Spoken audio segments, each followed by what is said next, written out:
morning, Sandrine. Thank you for joining us today. Good morning, Augusto. Thank you for inviting me. So we are very delighted to welcome you to discuss your most recent article entitled Schmitt's Multifaceted Rejection of Political Compromises. So it is published in open access in the Review of Politics. Since 2020, we know that you've been conducting research into the various objections to political compromises. My question is, why in this article have you decided to focus on Schmitt, who is, after all, a very conservative and authoritarian thinker? Thank you, Augusto. I think there are three main reasons why I focused on Schmitt in my paper. To begin with, his work, especially between the 1920s and the 1930s, presents a constant, complex, and explicit critique of political compromise. Then I believe that a detailed analysis of Schmitt's objections help us to better understand what he means by the notion of political unity. Political unity also has a great deal to do with decisions, which for him should be neither negotiated nor moderated. And finally, my examination of the objections to compromise makes it possible to clarify Schmitt's links with populist thought. And what, in a nutshell, are the main points of Schmitt's criticisms of compromise? Essentially, Schmitt articulates, I think, 5 major normative critiques against compromise. Firstly, he adopts an anti-pluralist perspective. Schmitt sees compromises as a symbol of political fragmentations caused by political parties that, according to him, pursue only their particular interests. Secondly, Schmitt criticizes the relativism of compromises that are shaped without any consideration for political principles. According to Schmitt, compromises are part of a nihilistic Weltanschauung or a nihilistic vision of the world. Thirdly, Schmitt emphasizes the need for consistency, and this refers to a particular conception of decisions that should attest to a single and firm will.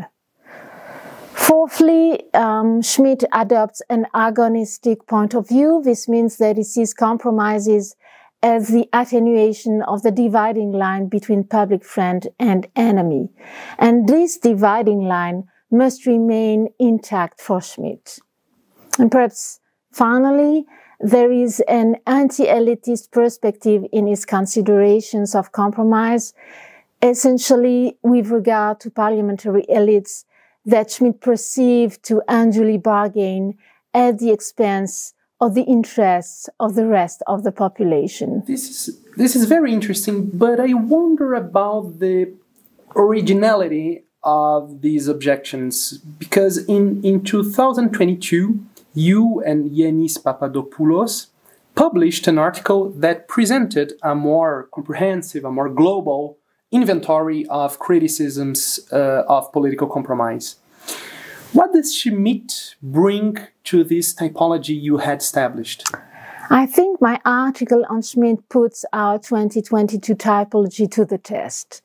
On the one hand, it confirms it, on the other, it completes, and I think it complicates it. Broadly speaking, the 2022 typology offers fairly good coverage of Schmittian objections, but this with 2 important nuances. To begin with, Schmittian objections all have a clearly anti-partisan, anti-parliamentary and authoritarian flavor, which gives them a particular coloration that other objections considered in our paper of 2022, notably those of Ronald Dworkin, do not have. Then there is something new. It's Schmitt's anti-pluralist objection. This anti-pluralist objection is actually the complete inversion of the pluralist objection that we identify in 2022. As a reminder, the pluralist objection considers that compromises reduce the diversity of voices, political voices, notably by forcing the more radical currents to water down their positions. Schmitt, by contrast, considers that compromises accentuate the fragmentation of the body politic by allowing political differences to persist that are actually only temporarily reconciled. And this is an objection that did not appear in the initial inventory. Okay, but let me ask you, where does Schmitt's detestation of compromise come from? Does it have anything to do with the context in which Schmitt formulated this criticism? Absolutely, Augusto. Schmitt's negative assessment of compromise in the 1920s was part of a particular historical context, the Weimar Republic. Schmitt perceived the Weimar Constitution as a product of multiple compromises that Schmitt considered fragile, inconsistent, and above all lacking in political orientation. And then in the early 1930s, Schmitt's objections to compromise became part of his apology for the Third Reich and the Nazi regime, which he claimed cut short all political compromise, also by banishing the multi-party system. Right. So this historical background seems indeed to be very, very important to understand Schmitt's reactions to compromise. But do such criticisms resonate today? Good question, Augusto. Yes, it's striking that Schmitt's objections to compromise resonate today with certain distinctive features of populist thought. Firstly, a homogeneous conception of the people, which coincides with Schmitt's desire to see multi-party politics disappear. Secondly, a valorization of the vox populi, which for Schmitt is associated with a plebiscitary conception of democracy.